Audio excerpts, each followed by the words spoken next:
جی بھائی. میں یہ پوچھنا تھا کہ میت کے لیے وہ عام جو حضرت طریقہ رائج ہے کہ سورہ فاتحہ اور حضرت تین دفعہ سورہ اخلاص، وہ تو اپنے لیے ہے بندے کے، تو میت یعنی سورہ فاتحہ تو میں تو سب کچھ بندہ اپنے لیے مانگ رہا ہوتا ہے، تو اس میں میت کے لیے کہاں سے آگی دعا؟ تو اس کے لیے اگر کوئی مسنون دعا ہے یا سنت کے مطابق تو وہ پھر بتا دیں کہ کیا مانگنا چاہیے.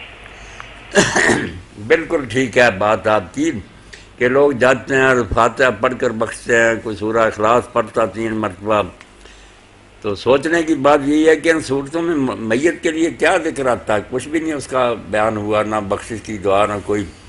تو دعائیں کرنی چاہیے بجائے اس کے نا کہ قرآن مجید پڑھا جائے، دعا کرنی چاہیے. دعا بھی جو حضرت نے اللہ کے رسول علیہ الصلوۃ والسلام نے حضرت ابو سلمہ رضی اللہ عنہ کی موت پر کہی نہ کہی تو دفن سے پہلے ہے، مگر ہے وہ ایسی کہ اس کو نوٹ کر لینا چاہیے تاکہ بعد میں جائے یا پہلے جائے وہی دعا پڑھے انشاءاللہ ساری دعاؤں سے اور بہتر. وہ ابو سلمہ کی جگہ نام رکھ لے اس میت کا اگر معلوم ہے، ورنہ لہو ہی کہہ دے اللہم اغفر لابی سلمۃ وارفع درجتہ فی المہدیین واخلفہ فی عقبہ فی الغابرین واغفر لنا ولہ یا رب العالمین وافسح لہ فی قبرہ ونور لہ فیہ. بس اس کا ترجمہ اگر کوئی پڑھ لے تو آپ ہی مانے گا کہ فاتحہ یار پڑھنے کی کیا ضرورت. دعا تو یہ ہے جو مناسب حال کہ اس کو بھی بخش دے اور جو اس کے پیچھے رہ گئے ان کی حفاظت فرمانا، ہمیں بھی اور اس کو بھی بخشنا اور اس کو اعلیٰ درجہ جنت میں دینا، قبر اس کی وسیع کرنا، اس میں نور اور روشنی پیدا، سب چیزیں اللہ کے رسول نے مانگی. یہ مولانا صاحب یہ کسی بک میں یہ لکھی ہوئی ہے کتاب میں کہ وہاں سے یہ دعا یاد کر لی جائے؟ بالکل یہ لکھی ہوئی ہے حدیث کی کتابوں میں، مشکوٰۃ شریف سے آسانی سے مل جائے گی، جہاں کہ دفن کے بعد میت کے لیے یا دفن کے موقع پر. نہیں عام کوئی کتاب جو عام بخاری شریف مسلم شریف سب میں اس ٹائپ کی کوئی ہو کتاب؟ سب بخاری شریف مسلم شریف سب میں موجود، سب میں موجود ہے، ہر ایک میں ہے. اللہم اغفر لابی سلمۃ وارفع درجتہ فی المہدیین. بہت اعلیٰ دعا، یہ فوٹو اسٹیٹ کرا کے لوگوں کو دینی چاہیے کہ اگر جانا نا کسی میت والے کے گھر تو وہ پڑھو جس کا تعلق ہے مردے سے. بھائی جان یہ جڑے دربار جا کے دیکھاں تے چادراں اور مختلف قسم کی منگتاں مانگتے ہیں، اسی کئی کتاباں خود پڑھا کر یہ چیزاں جائز نے؟ نہیں بالکل غلط ہے عثمان بھائی. اچھا شرک ہے، گمراہی ہے، بے دینی. کوئی حق نہیں کہ قبروں پر جا کر یہ کام کریں، نظریں نیازیں چڑھائیں. اگر اسی ایک نیک بزرگ کی وجہ نہ مثلا ایک نیک بزرگ سے فاتحہ پڑھنے لے جائیے، کیا یہ چیز جائز ہے؟ نہیں، فاتحہ پڑھنے کے لیے آپ کو سفر کر کے نہیں جانا چاہیے. اگر بائی چانس آپ گئے نا تو داتا دربار کے پاس سے گزر رہے ہیں یا کسی دوسرے قبرستان میں بے شک چلے جائیں، دعا کریں، اچھی بات. مگر جو ہے نا صرف اسی غرض کے لیے سفر کرنا یہ بیکار ہے. کیوں جانا؟ دعا آپ یہاں سے کریں گے تو سب کو پہنچے گی.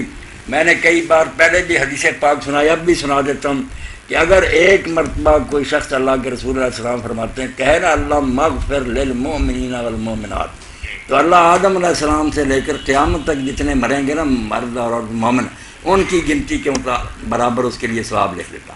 اس لیے یہ فاتحہ تو سب کو پہنچ جاتی ہے. اللہم اغفر للمؤمنین والمؤمنات، جو بھی ایماندار مرد اللہ ان کو بخشے. ربنا اغفر لی ولوالدی وللم. تو کیا ہے دعا کے لیے سفر کرنا؟ آپ جا رہے ہیں اور آگے ہی کوئی قبر، بالکل ٹھیک ہے، زیارت کریں، دعا کریں. مگر یہ بات یاد رکھنی چاہیے. میرے ایک شیعہ دوست عالم ہے مولانا محمد حسین ٹکو، عالم آدمی، 10 جلدوں میں قرآن کی تفسیر بھی انہوں نے لکھی، فیضان الرحمان.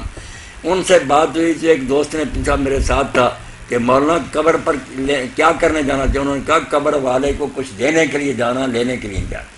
اہل حدیث بزرگ راستے میں کہنے لگے یار یہ بات تو کبھی کو کہہ نہیں سکا. اس نے کہا خود رسولہ کی قبر پاک پر بھی لینے کے لیے نہیں جانا، درود شریف پڑھنا، سلام، یہ نہیں کہنا کہ رسولہ ہمیں یہ دو. اس نے پھر پوچھا کہ یہ شیعہ شاید کوئی اور بات، کہ اس نے کہا امام علی رضا کی قبر پر. اس نے کہا وہاں بھی امام علی رضا سے کیا لینا، اس کے لیے دعا کرنی. تو قبروں پر اگر جانا ہے تو سنت 2 ہی چیزیں جب نے حمام رحمۃ اللہ علیہ فرماتے ہیں، سنت سے ثابت سلام کہو اور ان کے لیے بخشش کی دعا کرو. اس کے علاوہ کوئی قبرستان نہیں. تو خود نصیحت پکڑو کہ ہم نے بھی مرنا، آخر انجام یہی. مولوی صاحب میں اکثر اپنے پنڈ جانا تے مینوں پنڈ دے بندے کہتے ہیں کہ نا کہ تسی اپنی نا دادے دی قبر، دادی دی قبر، چاچے کی پکی کرواؤ. نہیں، غلط ہے یہ بات. چاروں امام متفق ہیں، حدیث متفق ہیں، حدیث پاک ہے. قبروں پر عمارتیں کیوں بنائی جائیں، کیوں ان کو پختہ کیا جائے؟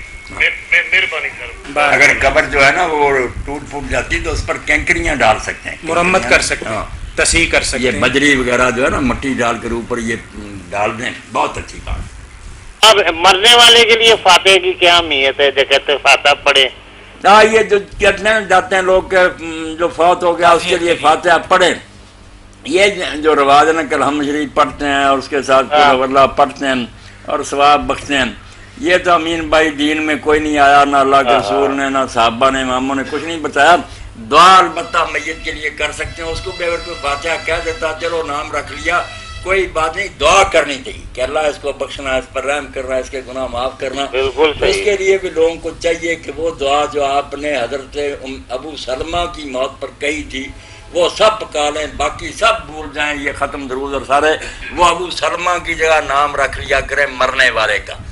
آپ گئے، آپ نے اس وقت کہ اللہ مغفر لأبی سلمہ ورفع درجتہ فی المہدیین واخلف فی عقبہ فی الغابرین واغفر لنا ولہ یا رب العالمین وافسح لہ فی قبرہ ونور لہ فیہ، یہ چھپوا کر میرے دوست لوگوں میں پانچ، بالکل کہ صحیح۔ اللہ ابو سلمہ کو بخشنا، ہدایت یافتہ لوگوں میں اس کا درجہ بہت بلند کرنا، جو وارث پیچھے رہ گئے ہیں ان کا تو نگہبان بننا، ہمیں بھی بخشنا اور اس کو بھی معاف کرنا، اس کی قبر فراخ کرنا اور وہاں نور پیدا کرنا، یہ ہے جو جوڑ ہے دعا کا۔ فاتحہ پڑھ رہے ہوا، فاتحہ میں کیا آیا میت کے لیے؟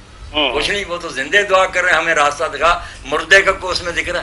قل اللہ میں کوئی ذکر ہے؟ یہ دعا حضرت ابو سلمہ والی پکانی چاہیے۔ ابو سلمہ کی جگہ پہ جو میت ہے اس کا نام لے سکتے ہیں، اس کا نام رکھ، جو بھی ہر مراد لگے، یا نہیں بھی یاد کر اللہ مغفر لہ ہی کہہ دے، اللہ اللہ اس کو مغفر لہ۔